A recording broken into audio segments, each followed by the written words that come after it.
குழாயை திறந்தா தண்ணிக்கு பதிலா புகை வந்ததால மக்கள் பீதி அடைஞ்சிருக்காங்க. பெங்களூரு தெற்கு மாவட்டம் ராமநகரம் எம்ஜி ரோட்ல இன்றைக்கு விசித்திரமான சம்பவம் நடந்திருக்கு. தண்ணீர் வரக்கூடிய குழாயை திறந்தா அதிலிருந்து புகை எழுந்தது கண்ட மக்கள் அதிர்ச்சி அடைஞ்சிருக்காங்க.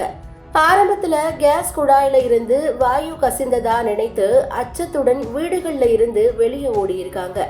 பின்னர் அதிகாரிகள் வந்து ஆய்வு நடத்திய போது அது நிலத்தடியில புதைக்கப்பட்டிருந்த உயர் அழுத்த மின்கம்பிகள் எரிஞ்சு அந்த தீ பக்கத்துல இருந்த குடிநீர் குழாயிலும் பரவி அதனால புகை வந்திருக்கிறது தெரிய வந்திருக்கு.